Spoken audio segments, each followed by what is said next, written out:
बिस्मिल्लाहिर्रहमानिर्रहीम। आज के सेशन की बात करें तो अच्छा सेशन था। एक इंडेक्स ने आपको 1000 पॉइंट गेन करके दिए, उसके बाद क्लोजिंग भी अच्छी आई। तो इंडेक्स की ओपनिंग पॉजिटिव ओपनिंग थी 576 पॉइंट के साथ। उसके बाद इंडेक्स ने आपको हाई लेवल दिखाया 1,56,467 का, जिधर इंडेक्स ने 1083 पॉइंट गेन किए थे।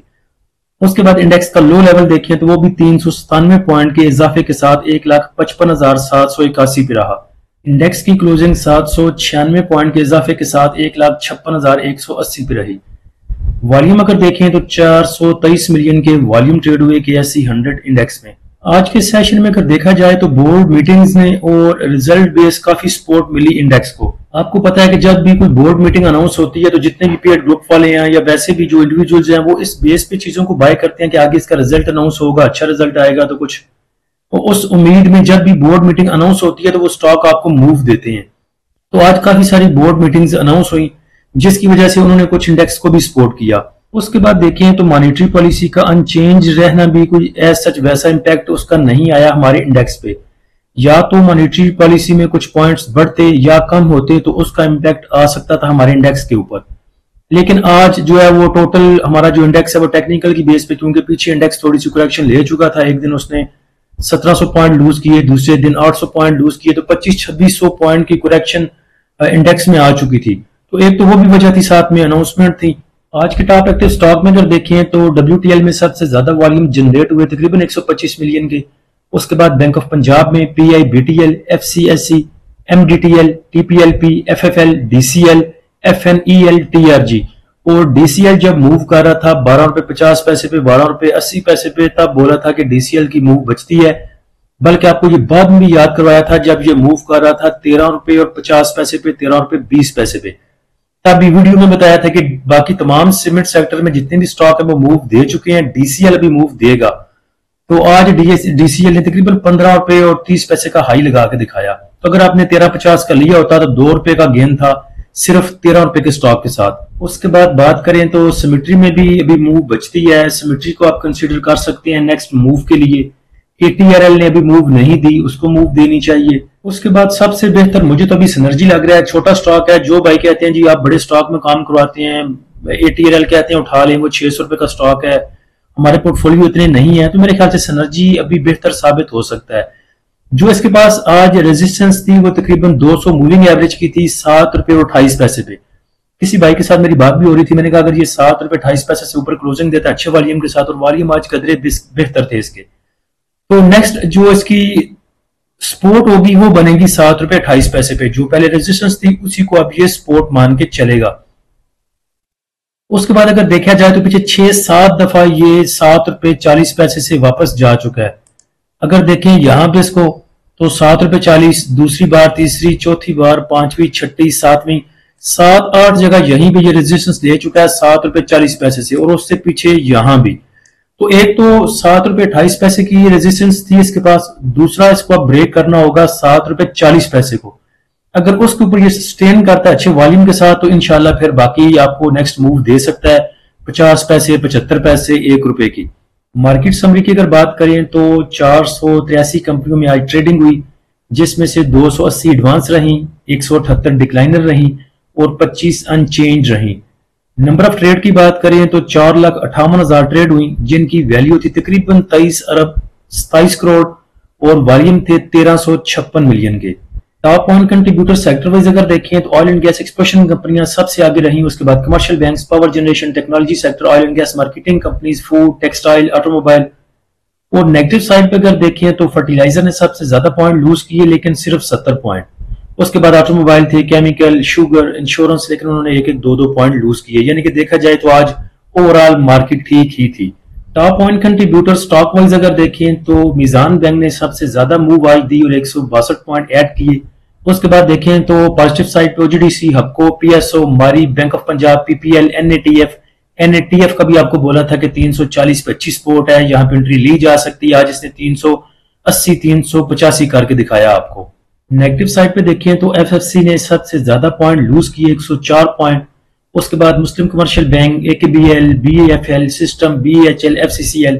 उसके बाद आज एक भाई का मैसेज मुझे आया था, वो चीज मुझे याद आ गई, मैंने कहा चले आपसे भी शेयर करते हैं। उन भाई का क्वेश्चन ये था कि मैं 30 रुपए की रेंज में कौन सा स्टॉक बाय कर सकता हूं। तो मुझे समझ ये आई कि 30 रुपए के गेन के लिए कौन सा स्टॉक बाय करना है। तो मैंने बता दिया एटीएल को बाय कर लें, पीपीएल नीचे आता है थोड़ा सा तो उसको ले लें, बाकी मैं 2-4 स्टॉक बता दिए मैंने उनको।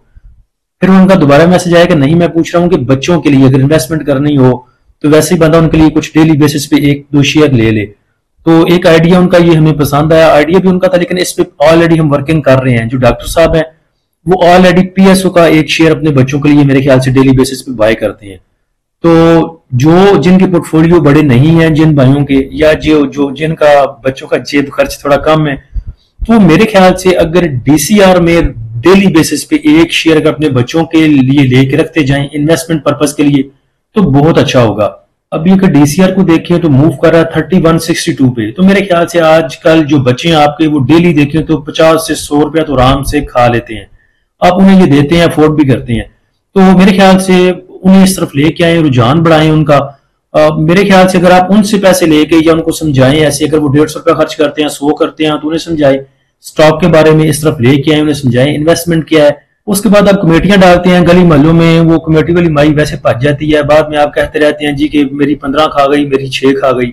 उससे मेरे ख्याल से अच्छा है कि आप स्टॉक मार्केट की तरफ आए, इधर इन्वेस्टमेंट करें, ये बहुत अच्छी है। आपका पोर्टफोलियो, आपके पैसे आपके हाथ में।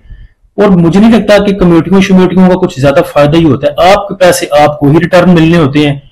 और जिस बेचारे की आखिरी 2-3 होती हैं या जो बेचारे आखिरी 2-3 नामों पे होते हैं वो तो अपने पैसे जमा करवा करवा के लेते हैं। तो उससे अच्छा है कि आप स्टॉक मार्केट में इन्वेस्ट कर लें, आपके पोर्टफोलियो में पड़े रहेंगे, या फिर बैंक अकाउंट में रख लें। तो मेरे ख्याल से इस सिचुएशन में, करंट सिचुएशन में बेहतर है कि आप अपने बच्चों के लिए रोज का एक अगर डॉल्मेन सिटी डीसीआर बाय करते हैं तो बहुत अच्छी इन्वेस्टमेंट हो सकती है। उसके बाद जो भी इसका आपको डिविडेंड आए वो दोबारा इसी में इन्वेस्ट करें।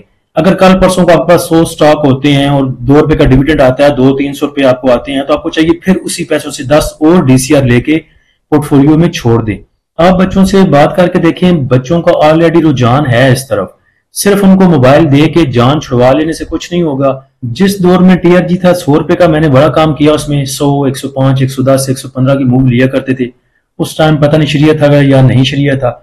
तो मेरे छोटे बेटे को सिर्फ टीआरजी का नाम आता है। अब जब भी मैं लैपटॉप खोल के बैठा होता हूँ या वो मेरे पास से गुजरता है तो वो पूछता है टीआरजी कहाँ पे है। तो बच्चों में इस चीज का रुझान है, सिर्फ आपको उन्हें इस तरफ लेके आना होगा। आज के सेशन का फीपीलीपी देखें तो सबसे ज्यादा अन्य म्यूचुअल फंड ने पाई। सेलिंग में देखें तो बैंक्स हैं जिन्होंने 2.13 का सेल किया, ब्रोकर ने सेल किया 0.18 का, कंपनीज ने सेल किया 0.92 मिलियन का, फॉरेन कॉर्पोरेट्स ने सेल किया तकरीबन $5 मिलियन का।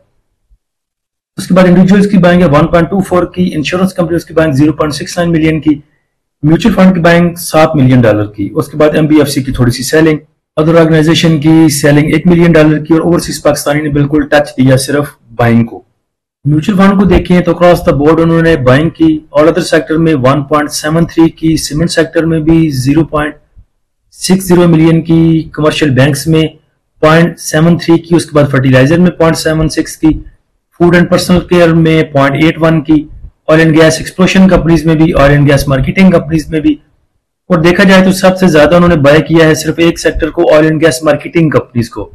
उसके बाद इंश्योरेंस कंपनियों ने बाय किया है अक्रॉस द बोर्ड तमाम ही सेक्टर में, लेकिन सबसे ज्यादा उनकी बाइंग है oil and gas marketing companies में। इंडिविजुअल को देखिए तो इंडिविजुअल ने सबसे ज्यादा बाय किया है कमर्शियल बैंक्स को, और oil and gas marketing companies में वो होल्ड पे हैं। Oil and gas exploration companies को बाय किया है तकरीबन 1 मिलियन का इंडिविजुअल्स ने। कंपनीज की भी बाइंग है oil and gas exploration companies में, और उसके साथ फूड सेक्टर में, फर्टिलाइजर में और सीमेंट सेक्टर में।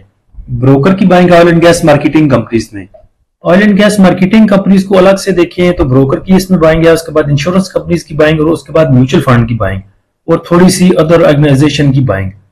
तो इदारे जो है वो oil and gas marketing companies में है, इंडिविजुअल्स आपका oil and gas exploration companies में है, और इंडिविजुअल आपका कमर्शियल बैंक्स में भी है। तो जिसमें इंडिविजुअल्स हैं उससे थोड़ा सा किनारा कुछ इख्तियार करें, और जिनमें अदारे ज्यादा हैं उनमें आपको जाना चाहिए, जैसे कि ऑयल एंड गैस एक्सप्लोरेशन कंपनियां या मार्केटिंग कंपनियां हैं, तो मेरे ख्याल से अट्रैक्टिव रह सकती हैं आगे चल के। इंडेक्स की बात करें तो इंडेक्स अभी भी ओवरबॉट है, लेकिन पीछे जो 2500 पॉइंट का थोड़ा सा उसको गुंजाइश मिली तो और ऐसे ही थोड़ी सी आपकी कूल डाउन हो चुकी, लेकिन अभी भी वो 72.46 पे है। उसके बाद इंडेक्स के रेजिस्टेंस सपोर्ट लेवल की बात करें तो आगे जो रेजिस्टेंस है वो 1,56,800, 1,57,200, 1,58,200। सपोर्ट की बात करें तो सपोर्ट 1,55,800, 1,55,200, उसके बाद 1,54,500। जो भी स्टॉक अभी मूव देना चाहते हैं या बाकी है जिनकी मूव, उनका जिक्र ऊपर कर दिया था वीडियो में, लेकिन इसके जो लेवल हैं वो हमने प्रीमियम वाले ग्रुप के भाइयों को बताए हैं, सपोर्ट लेवल और रेजिस्टेंस लेवल। तो आप में से भी अगर कोई भाई हमारा प्रीमियम ग्रुप ज्वाइन करना चाहते हैं तो नीचे दिए गए व्हाट्सएप नंबर पर रब्ता कर सकते हैं। फ्री ग्रुप का लिंक नीचे डिस्क्रिप्शन में लगा दिया है। उसके बाद फ्री ग्रुप को और प्रीमियम ग्रुप को आप अवेल कर सकते हैं हमारी वेबसाइट desitrader.pk से भी, उसका लिंक भी नीचे डिस्क्रिप्शन में लगा दिया है। अल्लाह हम सबका हामी नासिर हो। इजाजत दीजिए, अल्लाह हाफिज।